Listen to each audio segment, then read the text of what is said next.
Hi, welcome to Ed Foodie.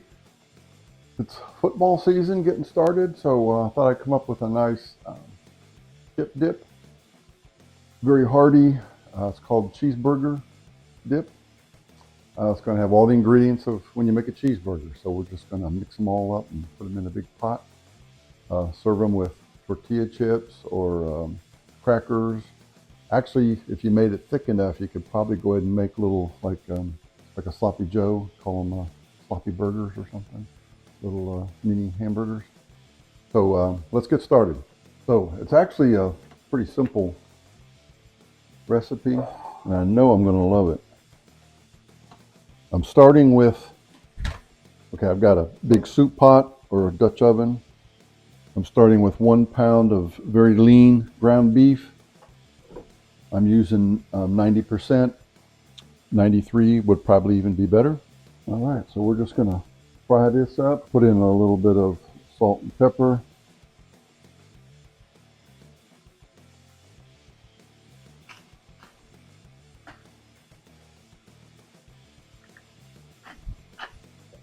And then I like onions. I've got 1/2 of a pretty medium onion. Before I add the other ingredients, I'm going to make sure this is well fried. I don't think I'm going to need to drain any grease since it's 90%, but just in case, I don't want to throw out any of the other parts of the recipe. My ground beef is just about done. And there is a little bit of grease in here, so I'm going to go ahead and empty the grease out and pat it down real good with a paper towel. Get all that excess grease out of here.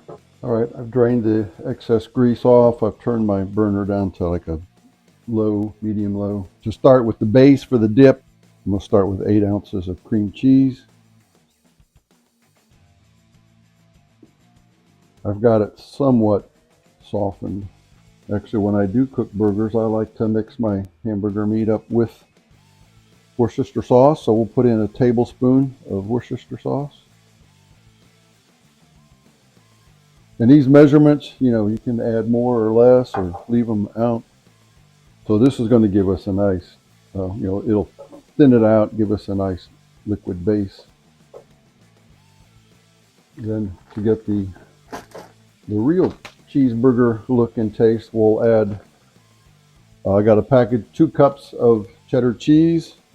That's 8 ounces. And I'm using sharp cheddar cheese. You could have saved a little bit of that for the top, but I'm just going to mix this all up and put it in a bowl.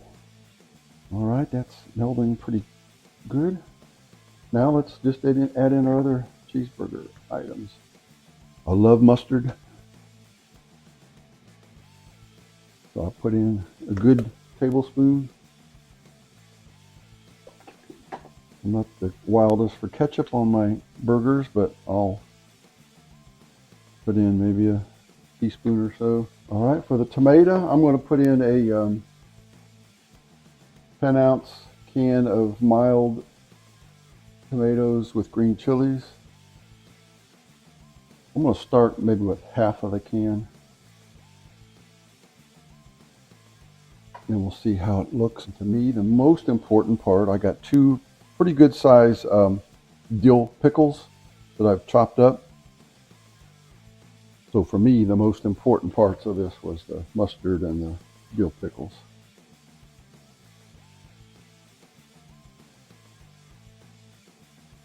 Now, instead of ketchup, you could have put in maybe some barbecue sauce. That would have been pretty good in there.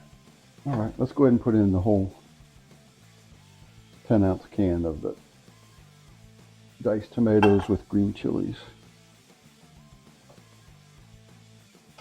And that's it. We're about done. I can't think of anything else. I put in my burgers. So just make sure that cheese is nice and melted and everything's mixed in there good. Like I said, on the pickles and the mustard and stuff, whatever, if you really like a lot of mustard, put more in. If you like a lot of pickles, put more pickles in. This is going to be really good.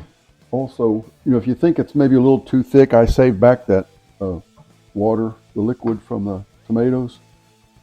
So you could put that in there if you wanted it a little bit thinner.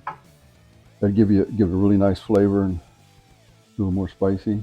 And actually, I think before I serve it up, I am going to pour some of that liquid from the tomatoes in there to make this a little bit thinner. So let's try it.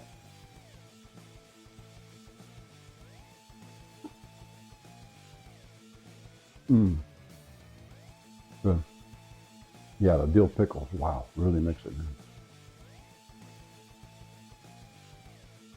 You want to come on? No? Go ahead and try it. Catherine's off camera, but she wants to try it.